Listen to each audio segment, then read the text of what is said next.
Yeah, Jonah, that looks Okay, good. great. So thank you so much for this invitation to be here, and for the really nice introduction. My name is Jonah Evans, and like she said, I'm the mammologist for Parks and Wildlife. And a lot of people sort of wonder what that means. When I got the job title, I was pretty excited about it. And then I would tell people the job and get these sort of blank stares of what does that mean? And so essentially, I'm responsible for rare, threatened, and non-game mammal research and conservation in Texas. And so that would be everything from rabbits to mice to bobcats, ocelots, mountain lions, black bears, coyotes, Texas kangaroo rats, bats, the whole gamut, just all the non-game mammals. That does not include things like deer, bighorn sheep, peccary, and other mammals that are widely that are considered game species.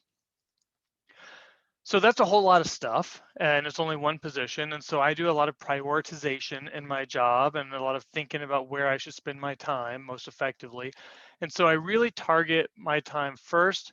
Number one priority is things that will prevent that anything I could do that will help prevent extinction, right? So if we have a massive conservation problem, a species that's really imperiled or declining, then I'll spend a lot of time working on that one.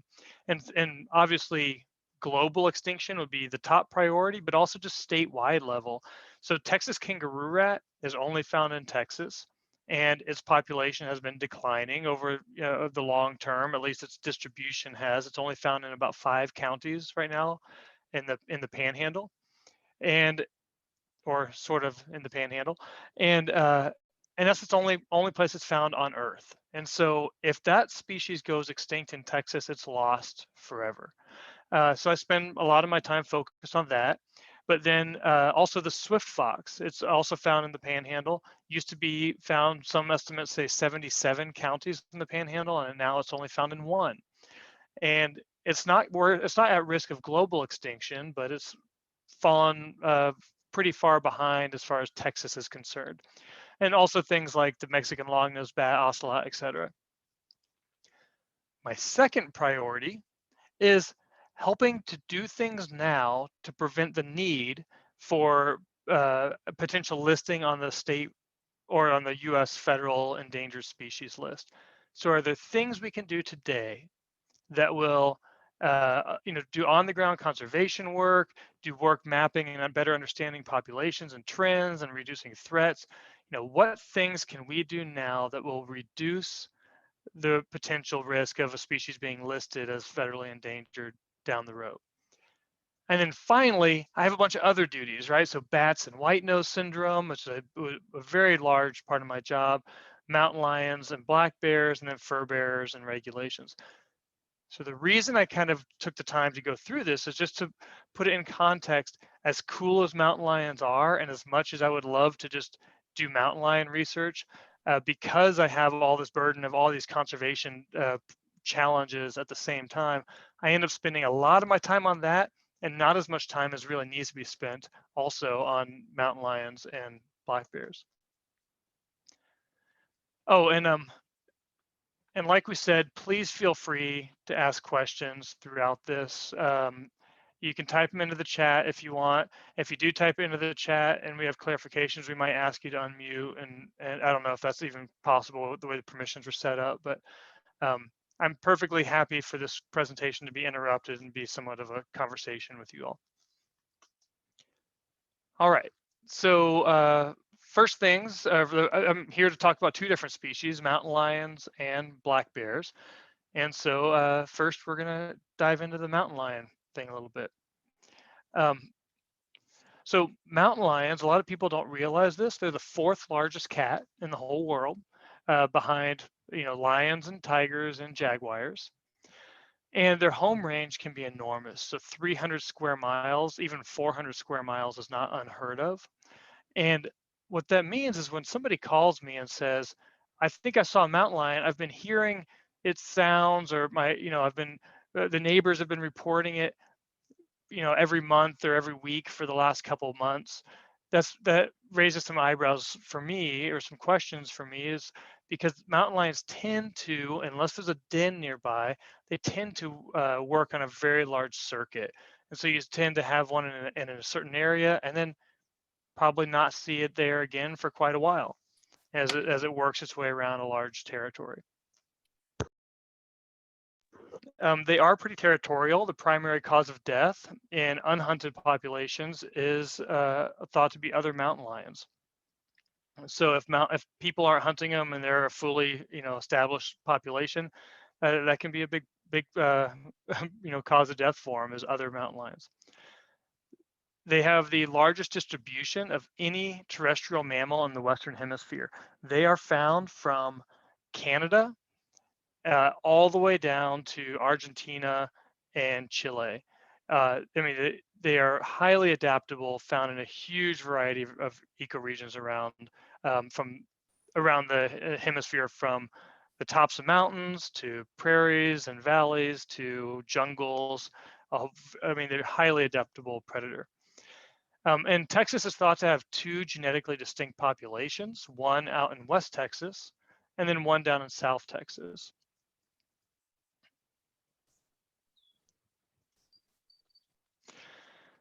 So when I say mountain lion, it's also important to realize that you've probably heard some other words tossed around like puma, cougar, panther. Sometimes I've heard painter and catamount.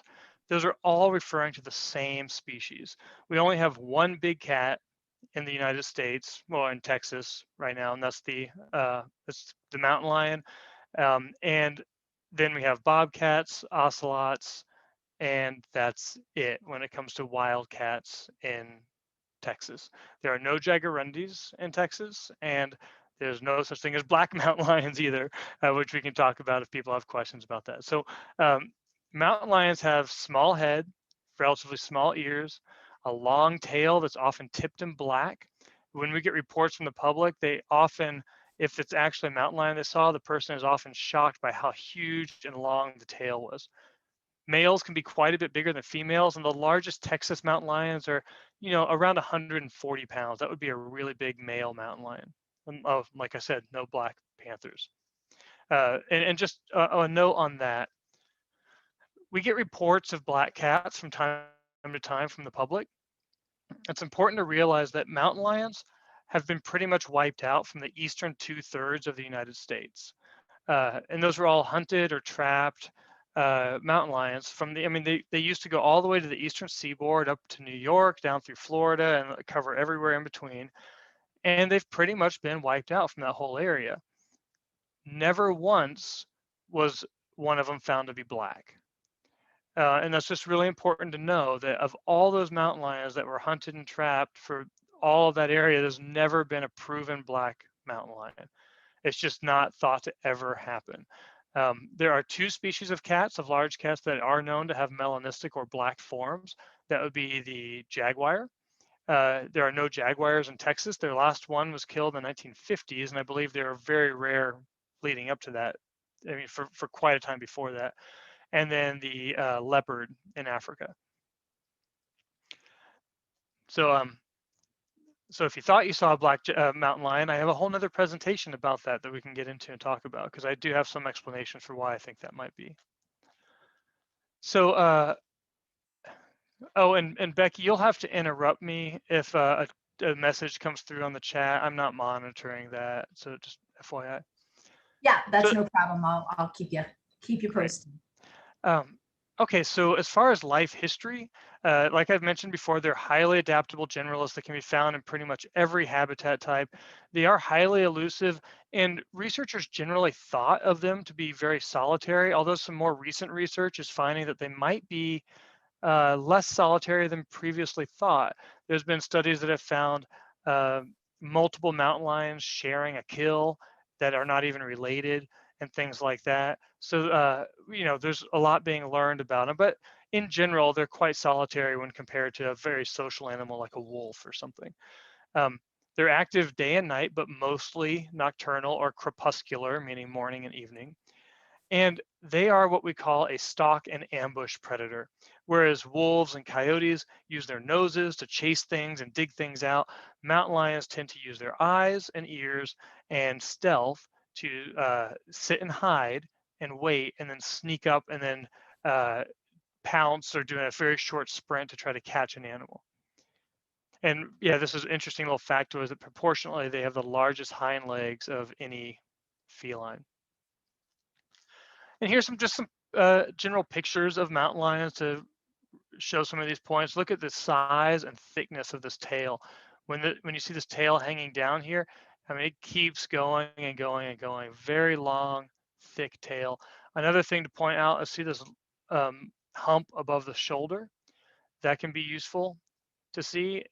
This is a captive mountain lion. You can tell right away by this belly fat how a lot of these mountain lion pictures are somebody's mountain lions that are habituated pets. I mean, you're not going to get a picture like this from a a wild mountain lion, most likely. So probably most of these are captive mountain lions. So as far as diet, mountain lions are strictly carnivorous. They eat a wide variety of prey, though. However, they're very specialized in ungulates. There was a neat study done by Lewis Harverson in South Texas, and I'll just take a little quote from it. He said, mountain lions killed white-tailed deer in greater proportion than available, feral hogs less than available, and collared peccaries in proportion to availability. So they would eat feral hogs sometimes, but not as much as you would think because they kind of avoided them to some degree. They would seek out deer, and then if they just happened to wander upon a peccary, they would eat it. But they'll also eat things like porcupines, raccoons, coyotes. I mean, pretty much anything when there's an opportunity to make a kill without getting injured, they'll take that opportunity. So like I mentioned earlier, we get a lot of reports from the public, and we encourage people if they think they see a mountain lion to report it to us. However, we get lots and lots of false reports. And most of the time when someone has a photo and I ask, when someone says, hey, I saw a mountain lion, and I say, great, did you get a photo of it? And they say, oh, absolutely, here you go. And they send me the photo. I would say 95%, 98% of the time, it is not a mountain lion. It is more likely a house cat, or a fox or a coyote or a dog or something else. So I get a lot of photos like this where it's blurry and kind of hard to see what's going on. But one thing I can say right away is if you look at the height of this grass, and we walked out there later, you would notice that grass only comes up to your ankles. This is a very short tail compared to the size of the body. That tail is much shorter than a mountain lion's tail would be. I also received photos like this. This is also a house cat. Again, short, skinny tail. It's kind of slinking through the woods. And telephoto lenses and camera angles can be very misleading when it comes to the size of an animal. And I have some examples in another presentation that I could show you of the same object with different kind of photo, what's it called, lens lengths to show how it can distort the image. So again, in this case, black cat, very skinny tail, kind of slinking through doing sort of an interesting body posture there. I've also received pictures like this, where the people were convinced they had a black panther in the backyard. And I think in this case, there had recently been a mountain lion reported in a neighborhood near San Antonio. And oftentimes when that happens, we get flooded with reports from people who just put up a trail camera for the first time in their yard, and they're kind of anxious about what they might find, and something that looks to an average person, or even that same person as an obvious house cat, can start to look like possibly being a mountain lion. And then here's one more. Of course, it's very far away, very hard to see, but if you zoom in on it, you can get a little bit of a shape of something. Like I said before, there's no such thing as a black mountain lion. And there's an old saying that the greater the claim, the greater the proof. And so that's required to substantiate that claim. So if you're going to say that you've got a photo of the very first black mountain lion ever in the world, it needs to be a little bit more convincing than this, where it's very low resolution and very difficult to interpret.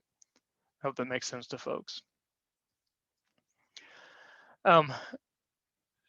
Yeah, and then every now and then on the very rare occasion, we do get photos like this, where we have a photo of a deer, and this trail camera then actually caught the mountain lion attacking the deer. It's curved around, and that's what they do. They reach around, they bite from the underside of the throat, usually, and hold the airway closed until the animal suffocates. That's the most common way of killing their prey if it's a deer. Then what they do is they drag the prey off somewhere, and you can see the obvious drag marks as they haul the prey. They generally will not feed on a animal out in a big open exposed area. They'll immediately drag it away somewhere hidden so that they can feed in peace. So the other thing I thought I would cover is just a little bit about mountain lion tracks. And before I get into this, I have to apologize. Some of my animations did not come through right because I recently had to export my presentation from an older version and redo the theme and everything, and it kind of got down to the wire for this presentation. So, but in general, and hopefully, fingers crossed, the animations will work. We'll see. But in general, mountain lions tracks show 4 toes on the front and hind feet. The claws rarely show, but sometimes they do. This is a track of a captive mountain lion, and in this case, the claw marks are slightly showing. You can see a claw there, claw here. The tracks tend to be asymmetrical, but that asymmetry is not random. It's asymmetrical just like our hands are. So if I took my hand and put it out, and I imagine the thumb is higher up on the leg, so the thumb does not mark in the footprint, and I made marks with my fingers, it would have a very similar pattern as this one. And so now I want to encourage all the participants to lift up your hands and imagine your thumb isn't part of it and see which hand does the toe arrangement line up with more. So notice how these 3 fingers on my hand are in line with each other, but these 3 are not. And the same way on this track here, these 3 toes are more in line with each other than these 3 are. There's a clear leading toe, and that's basically your middle finger on your hand, the same finger, and it's always this way on cat tracks. And so now you should be able to tell by looking at this, this is a right foot. This is actually a right front foot. I'm not going to talk about front and hinds right now, but we could get into that at some other point if you get curious. There's also a double lobe on the anterior end of the pad right here. It sort of looks like the top of a letter M. There's sort of this M shape. And then the palm pad is proportionately very large compared to a canine track. And I'll show you some examples of that here. So again, here's that same track. If I try to draw a line through the pad, it's clearly asymmetrical, right? It does not line up perfectly. The palm pad itself is large and trapezoidal in shape. And if you imagine the toes and imagine trying to move them into the pad, you can generally fit about all 4 toes into the pad. Now, not always, sometimes this rule doesn't work, but I find this to be one of the best rules you'll ever find for identifying mountain lion tracks. I've had people say, oh, I just knew it was a mountain lion because it was so big and it had no claws at all. Well, I've seen giant dogs, much bigger than the biggest mountain lion, leave tracks with no claw marks showing. It happens quite frequently. And so you have to use other clues. Claw marks are not often the best clue. Okay, so here's an example of a canine, also 4 toes. In this case, the claws are showing, and the track is more symmetrical. It's not perfect. In some wild canines, they will be pretty close to perfect. Domestic dogs have weird feet. So pretty symmetrical track. If I try to draw an X through it, sometimes it works really well, sometimes it doesn't. In this case, it's slightly off center. There's a couple of spots where the X cuts through a toe, but that's often a thing people look for. And the heel pad is triangular in shape. And then finally, if you imagine the toes and try to move them into the heel pad, only 3 of the toes will fit usually. So the heel pad is proportionately much smaller than in a mountain lion track. So here you get to test your knowledge. Are you seeing a symmetrical track or an asymmetrical track? Are you seeing a double lobe at the top of the pad or a single lobe? And how many toes do you think you could fit into the track? Another thing that's useful is these 3 lobes on the back. Dogs can have some variations of this, but they stand out so nice and crisp on mountain lion tracks. And so this is a left front foot of a mountain lion. Very, beautiful double lobe at the top, the 3 lobes at the back, asymmetrical toes. This would be the leading toe, so that would be the middle finger basically on a person. And then here's another example. This is a mountain lion on the left and a wolf on the right. And it's really nice to see these two tracks so close to each other. They just happen to be in the same spot when the photo was taken. And so you can see, you can draw an X through this track right here. Some people call this wolf like it's this little star-shaped negative space. Looks like a little star in the middle. Small pad and claw marks versus this big giant pad on the mountain lion. Okay, so another question we often get is about mountain lion attacks on people. And I think it's important that we take the risk seriously, but it's also important to realize that it is very rare and we should put it in context, right? So in the last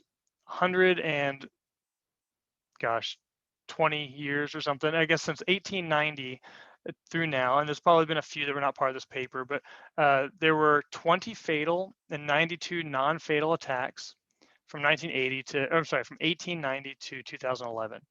And there's been 11 of the fatal attacks were since 1979. So 20 fatal attacks during that time period. 50% were children, 13 and under. Only one was a female, so most of them were young boys. I think that's tends to be because young boys, I mean, I have 2 daughters, they tend to like to stay with us, and the young boys I spend time with love to just run off in the woods and get really far from the camp. And if you're camping, it seems like there might be a likelihood that they would get themselves into situations where they'd be more exposed to being alone with a mountain lion. 42% of the mountain lions were under 2 years old, and 57% were underweight, so pretty unhealthy or young mountain lions. 30% of the attacks were near developed areas, and 73% of the victims of all attacks, not the fatal attacks, obviously. So 22 of the 30 where we had data on that did not see the mountain lion before being attacked. So they were walking through the woods and suddenly they were being attacked by a mountain lion. Hey, Jonah, there Yes, was ma'am. a question. Deb would like to know if these statistics, are these in the US, Texas, or global? Thank you. Yeah, this is for the US. Okay. Yep. So I mean, a lot of these go unreported, right? In some jungle village in South America, it's going to be hard for us to have complete data for a lot of those, especially at the early 1900s and stuff like that. But for the US, these are the confirmed fatal mountain lion attacks. In contrast to that, there are 18 to 20 deaths every year by domestic dogs in the United States.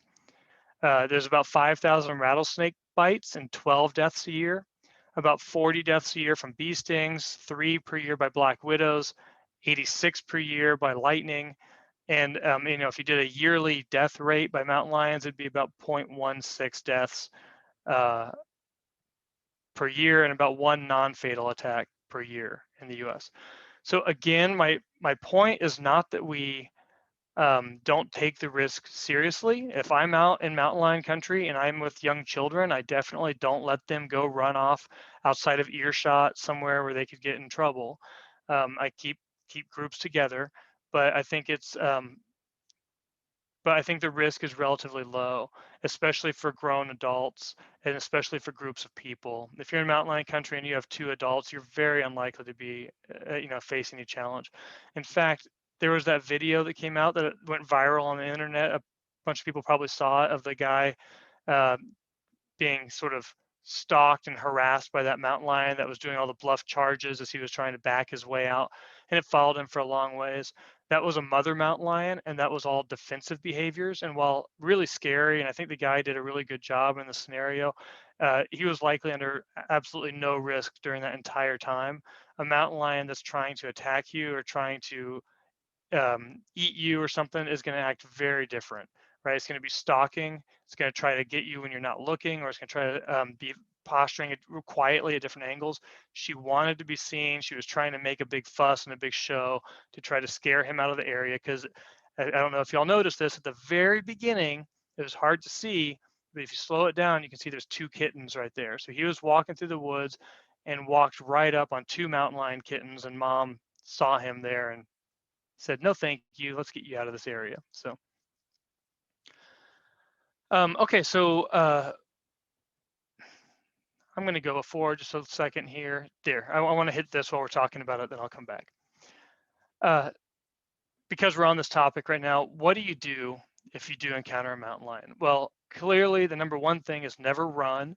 Even if that mountain lion is not thinking of you as prey, running can trigger a predatory instinct. And, it's one of those things that's probably easy to say and hard to do, but you're supposed to stand your ground, protect all children, appear large and unafraid, throw sticks and rocks, and you can fight back if necessary. It's probably just fine to sort of back up slowly in case it is defending a baby or something like that. But again, these sort of encounters are extremely rare. In my time with Texas Parks and Wildlife, which is about 12 years, we've had 2 attacks on people that have been confirmed. They were both in Big Bend National Park. One was on a female ultra runner, and she was running like a 100-mile run through the middle of Big Bend National Park, and with a group of other females. And I think she was maybe behind or ahead of the group, and had a mountain lion come out and attack her. She fought it off, and they finished their run. And then she reported it when she got back, but didn't want medical care or anything. And because she's a super intense ultra runner and fights off mountain lions, apparently, and this is a thing that she's not fazed by. And then we have had a young child who's about, I think he's 5, who was up in the Chisos Basin camping, and an old sick mountain lion, a female who was starving, came out in the middle of the day in the middle of the campground, attacked this kid, and the dad fought it off with a knife, stabbed it a few times, and it ran off. And they hunted it down and got it. But again, this is Big Bend National Park, where there's large concentrations of people going on rural hikes and runs and stuff. And again, the 2 people who were attacked was a person who was running and a child. So so still, again, the point is that attacks are very, very rare on people, but we should take the threat seriously and still be careful. Okay, I'm going to go back here.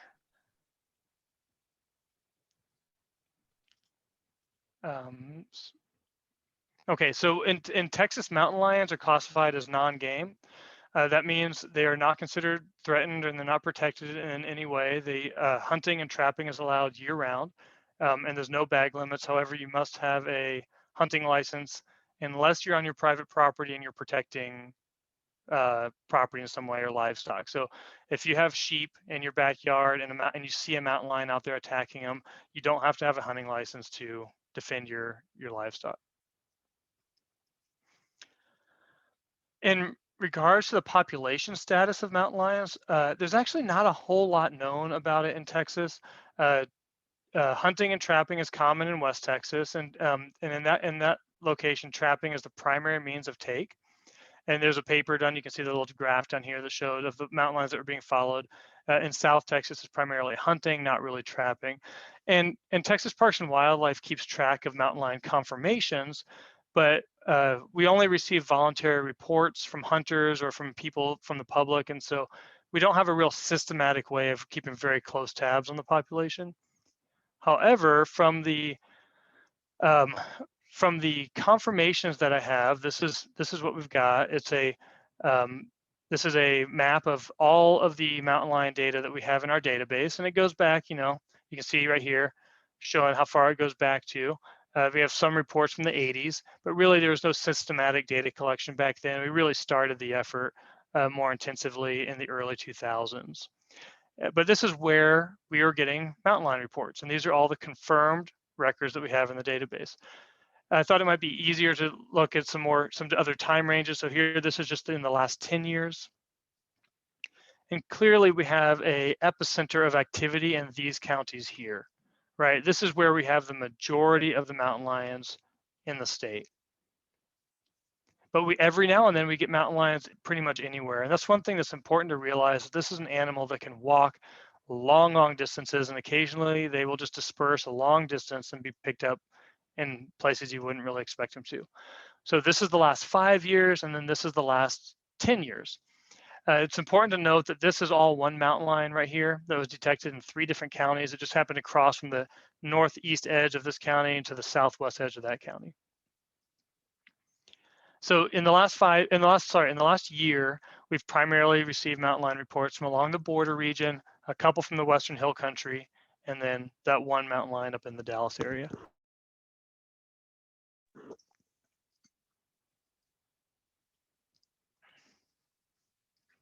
Cool. So if there's not any questions about mountain lions, I will move on to black bears.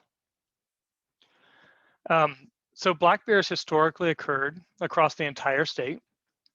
They are currently listed as state threatened, so there's no hunting or trapping or anything allowed for black bears in the state right now. And the agency goal right now is to encourage natural recolonization into suitable habitats across the state. So areas where they historically occurred, where there's not super high densities of people. We have seen a gradual increase in distribution in the species that has led to an increase in nuisance reports. And so that's something that we'll talk about a little bit more as we go on, because there's some tips for living effectively with bears. So bears, kind of like mountain lions, sort of have small heads compared to their bodies and small ears. Their back legs are actually quite long. I don't know if you can see that long back leg there. And they have, I'm sorry, I totally missaid that, and I actually made sense to me as I was saying it. It says my notes are short hind legs, long front legs. And actually that is true. I just got my wires crossed. And when you see bears stand up, it's really funny because when they're standing up, they actually do have short little legs. It does look like a long leg right there though. But yeah, they actually do have much longer front legs than hind legs. Apologize for that. The rump tends to be much higher up than the shoulders, and males tend to be much larger than females. The largest black bear that we've had killed in Texas was near Alpine out in West Texas. It was a road-killed bear, and it was 416 pounds. Here's a couple images of black bears that I had. This one had just gone for a swim, and you can see how the lower part of his body is all wet here. It was an ear-tagged bear, so part of a study out in Yosemite. That's a Yosemite bear. This bear was also from California. This is a big problem in the making right here. Once a bear starts doing this, it's so hard to change behavior. Ultimately, this should be a bear-proof trash can, and that's really the way to prevent this from happening. Yeah, so bears are, unlike mountain lions, who are very carnivorous, bears are omnivorous. They eat almost anything, and you can see that in the way their teeth are structured. Lots of different in their teeth, meant for grinding nuts and berries and eating all kinds of things. So yeah, they'll eat vegetation, invertebrates, small mammals, carrion, you name it. And they're also attracted to human foods.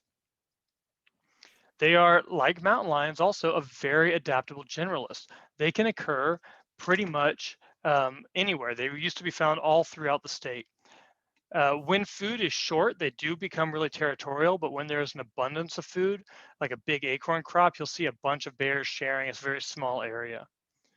And they can be diurnal or nocturnal, and they may or may not hibernate in Texas, depending on the situation and what part of the state and how cold it gets. Oftentimes, they just curl up on the ground in a sheltered area and might sleep through some cold weather and not be very active for a little while. In other places, they might den more, actually seek out a den. They also tend to breed every 2 years. And what's interesting is in a very hard year, like a big drought year or something, the bears might have no babies, right?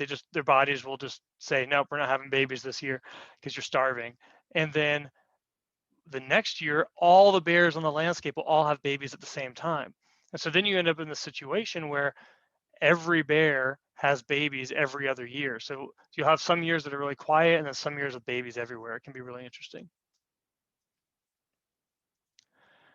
Yeah, as far as nuisance bears, a bear is like a big raccoon. They're going to wander around and try to find food where they can.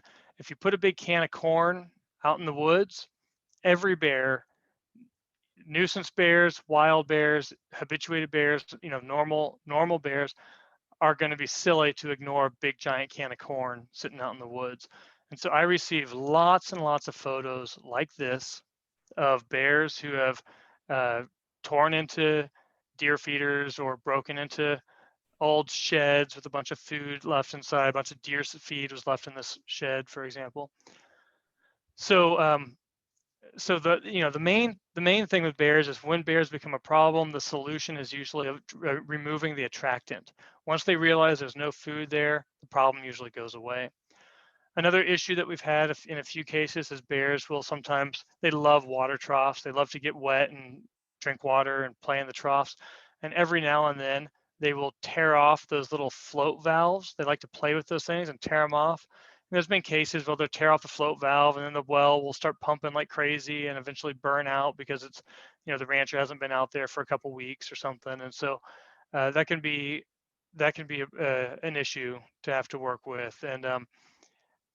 And yeah, one solution is to put little cages around those little float valves.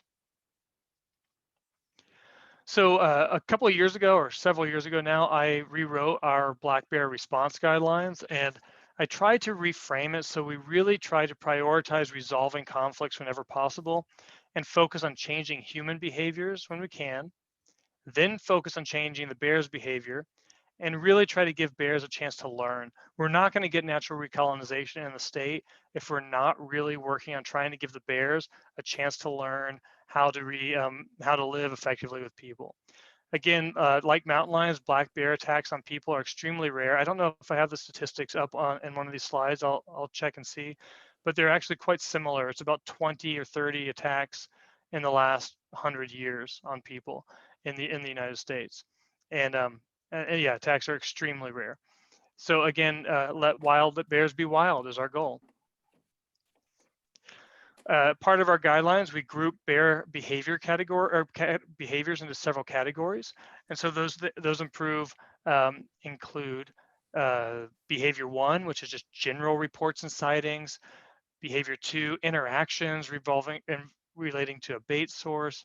Behavior 3, habituated bears causing repeated property damage. Behavior 4, bears in high human use areas or school zones. Behavior 5, a bear that's killed or injured livestock. And behavior 6, a bear that has repeatedly killed or injured livestock or poses a risk to people. And based on which behaviors we've identified, we have a variety of different response options. And those include everything from no action or providing information to the landowner to trying to adjust human behavior, like putting up pet food or putting away bird feeders or electrifying a beehive or whatever you need to do to protect and secure the attractant. We can do aversive conditioning, which is things like cracker shells, like kind of pyrotechnics that we use that scare bears, or paintballs and things like that. Sometimes we could translocate a bear to a possible location or the closest possible location if we need to, or translocate it to a really far away location that's very remote. And then lastly, if absolutely required, there are cases where we could be in a situation where we have to euthanize a bear if it's become highly habituated to people and is becoming a threat, or transfer it to a zoo. When it comes to human behavior alteration, this is the kind of stuff we're talking about. This is a bear-proof deer feeder right here. It could be things like signs, bear-proof trash cans. There's a whole kinds of programs for helping communities become more bear-friendly. And the thing to keep in mind is that there are cities all across the United States that have lived very close with bears, and they've adapted and learned how to do it well. And the people there all are just fine with it. And this would be like towns like in Aspen, or in towns in Tennessee, or in New Jersey. There's little towns that live very close with bears. I mean, all across the Mountain West. And so if other folks can do it, I think Texans can do it as well. And hopefully with a little bit of planning and prep, we can do that. And I think it's just going to take a matter of getting the word out and teaching us a few things about bears. So on that effort, we have released a few different publications recently on this, right? One on living with bears, one on deterring bears with unwelcome mats. It's a clever name for a mat you put out in front of a house door or cabin with a bunch of little nails poking out on it. Yep. And the other is deterring bears with electric fencing, which can be very effective for keeping bears out. So if we've done everything we can on the human behavior side and we can't, and a bear is still habituated, and this will happen sometimes, if a bear starts getting into trash, it starts loving trash and it's looking for it, and then you put up bear-proof trash cans, that bear is going to go crazy trying to get that cheap, easy meal that it used to get before. And that's where some of these other pyrotechnics can come in handy. And really, this is more for bears that have become habituated or are no longer afraid of people. And so, things like beanbag rounds for shotguns that riot police use and stuff like that. We've used some of those in the past, and it, um, we're doing our best. We're trying to love these bears by scaring them and making sure they're afraid of people. And it's a little bit of tough love, but hopefully by doing it, we teach these bears that they can that they should be afraid of people. We want to live with them, but not with them, if you know what I mean. I do have the statistics of fatal bear attacks. So 63 fatal attacks from 1900 to 2009. That's including Canada and Alaska. If you only look at the lower 48 states, it's about 14. 88% were by bears acting as a predator. Predatory bear behavior is very different. If you ever see a bear stomping on the ground, huffing, bluff charging, gnashing its teeth, standing up and growling, things like that, those are what are called habituated or defensive behaviors. And it's doing what that mountain lion did in the video I referred to earlier. It's just trying to scare people away, tell you this is my territory, back up.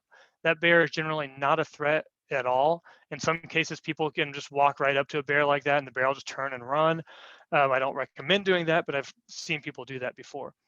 92% of the attacks are by adult or subadult male bears. So that old story about never get between a sow bear and its cub is just not true. Fatal bear attacks are carried out by solitary male bears almost all the time. A female with her cub will do a lot of those defensive behaviors, but will not. In fact, I think it's only in one of the cases, 8% were with a female and young present. I think that might have been one of the 14 cases in the lower 48 states. My math isn't quite that good. 100% of fatal attacks were carried out by one bear. And 91% were on parties of 1 to 2 people. So if you're going into bear country, go with 3 or 4 people, and your odds of being attacked by a bear go way, way, way down.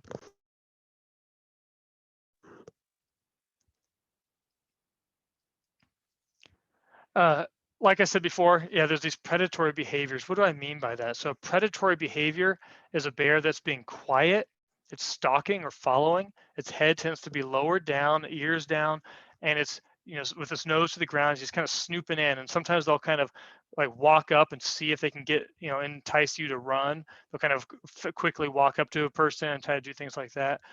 That's very different from the defensive behaviors, bluff charging, stomping, making noise, stuff like that. And bears will do that if they're cornered near a food source and stuff. In general, when we are dealing with bear situations, the broad question we ask ourselves is, would a normal wild bear behave this way? And if the answer is yes, then the problem is usually related to us being too close, our food attracting the bear, things like that.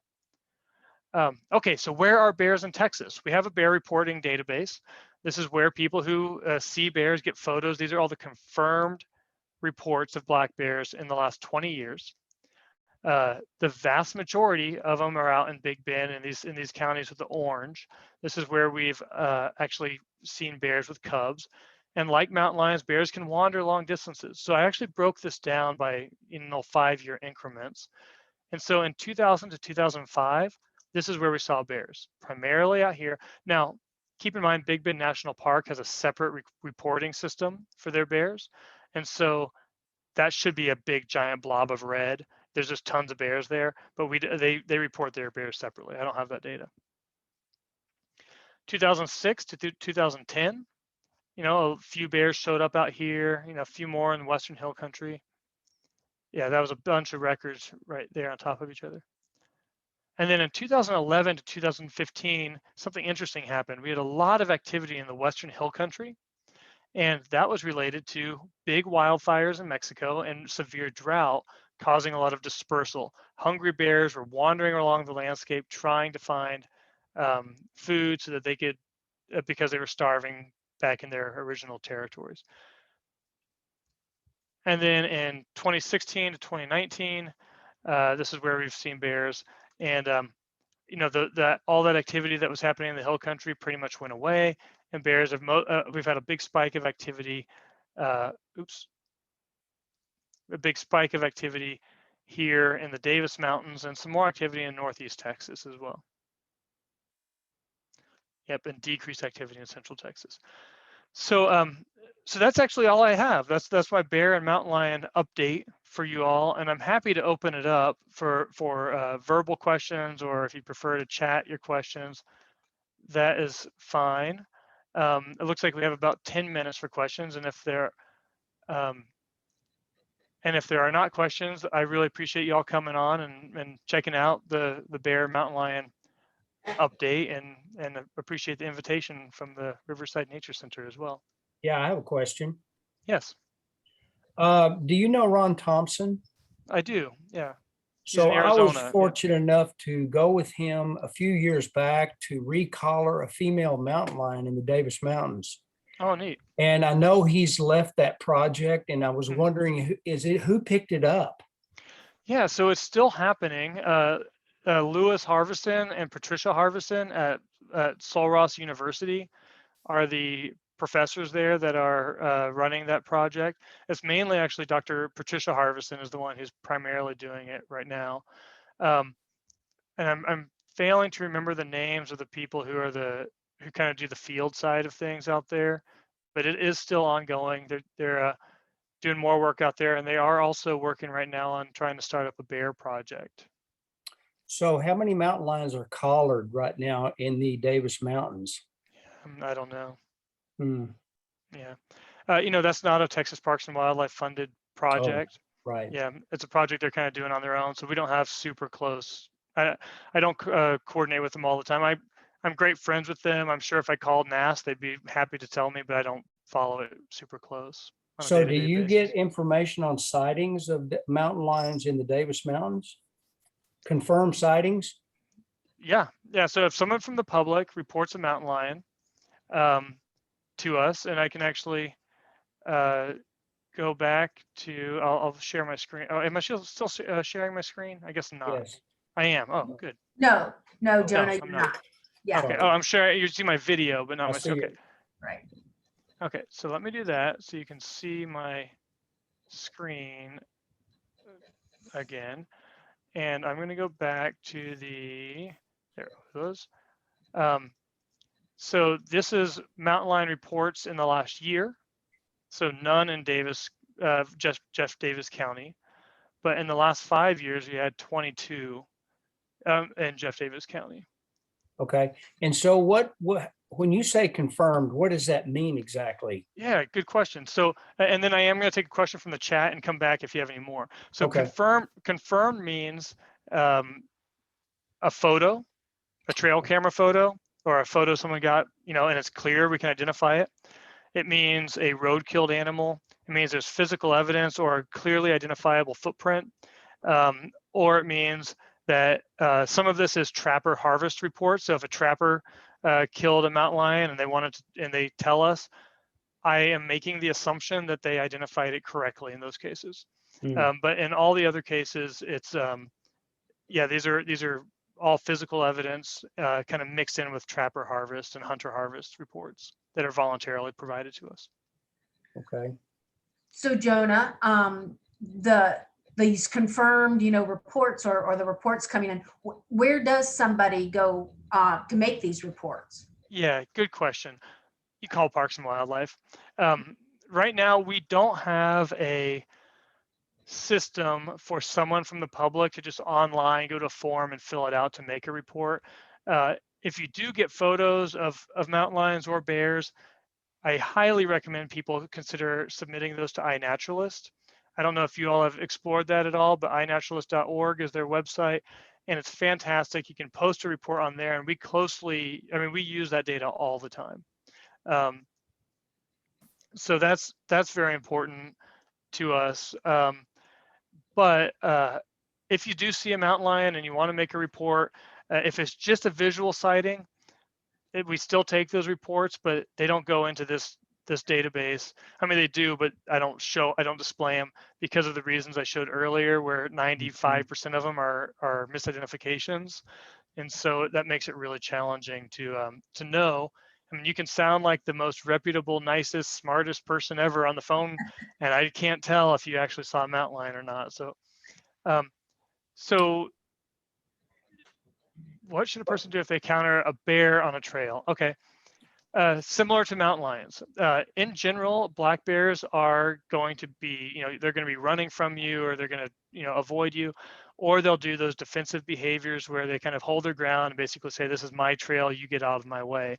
The best thing to do is back up, give them space, and, if there's any children or anything, join up with them. And I would probably reach for my knife if I had my knife on me, just to kind of, be prepared if something does go wrong. But it's extremely, extremely rare.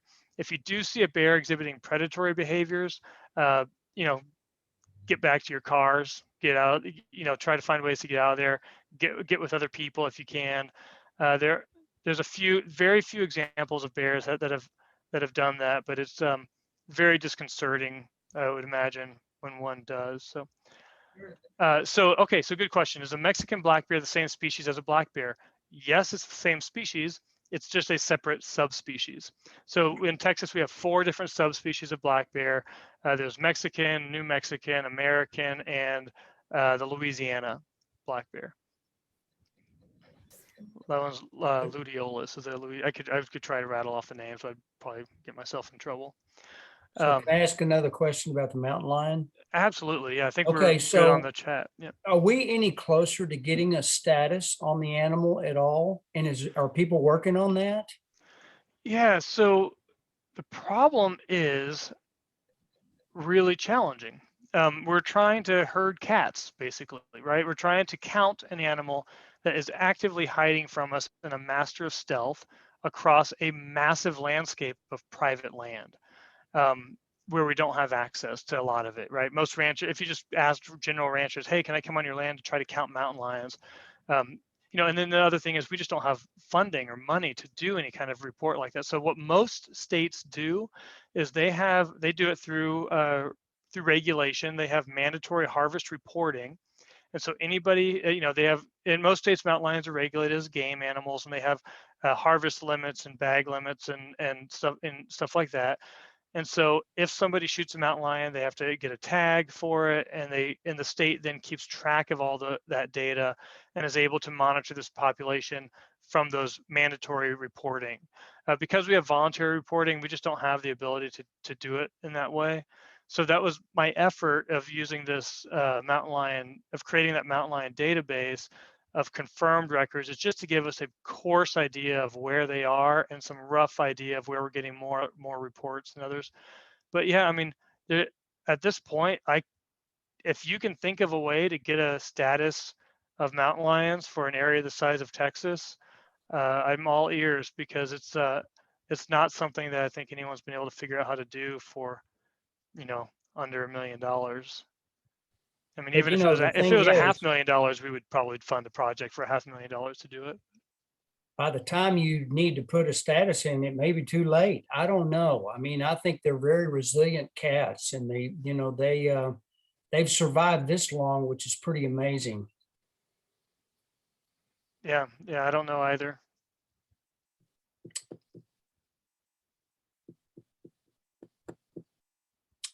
Do you know Tara Pulaski? I do know Tara. I worked with her quite a bit. So I lived in Alpine for 5 years. Oh yeah. As the wildlife diversity biologist out there, and so so she's now with state parks. I worked with her. She was with the wildlife division doing some bat stuff for a while, and then state parks out there. Yeah. She's with the Nature Conservancy. Oh, she's with Nature Conservancy now. Okay, at the preserve. In Fort Davis. Yep, very cool. We're very good friends. As a matter of fact, we're headed over to Elephant Mountain next month to do a bird count, and we get to climb the mountain and see the sheep, which is awesome. That's fantastic. It's really a gift to get to do that. It's super. What a cool great spot. program that is. Awesome. I'm just, Yeah. if anybody has questions, feel free to put them in the chat. Otherwise, we're at 2 o'clock, and I'm happy to wrap up too, either way.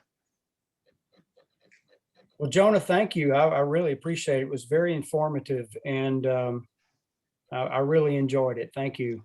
Hey, absolutely. And thank you for all your questions, and thanks everyone else for joining and for, putting some questions in the chat. And if you have any follow-up questions, feel free to shoot me an email. I'll probably respond to you in a couple of weeks. And Jonah, if we have your permission, I have recorded today's session, and if we can publicize that on the Riverside Nature Center webpage, then in the next, about 48 hours, because I'll have to do some editing. Sure. Yeah. I don't see any issue with that. I might let me just double check with our communications people to make sure there's no issue with that, but I think that's totally fine. Okay. Yep. So if any of you wanted to, repeat and on the video, just keep an eye on the website, and I'll send out a note if it's a no-go. So I appreciate it, Jonah, very, very much. Absolutely. We love these monthly talks. It's always, so interesting from all different areas of environmental education. And, I've been trying to think this whole time, when was the last black bear seen in Kerr County? And I could look that up and tell you. yeah, I was just trying to, because we get I think we had some in the last few years, like 4 years or something, probably. That's what I was thinking too, but it didn't show up on your map. On my map, I think I did it by, no, I'm pretty sure we had some. Yeah.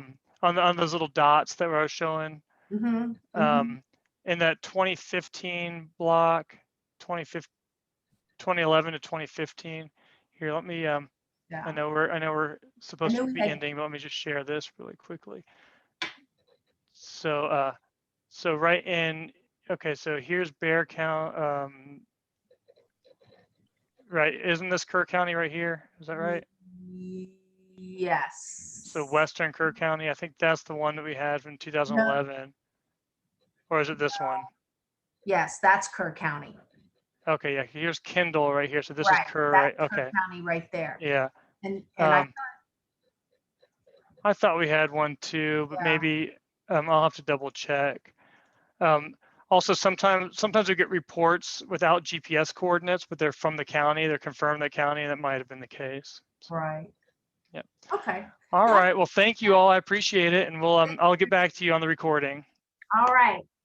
Thank you, everybody, for joining us. And keep your eyes out on your mailboxes for information on next month's NED Talk. So thank you, everybody, and goodbye. Thank you.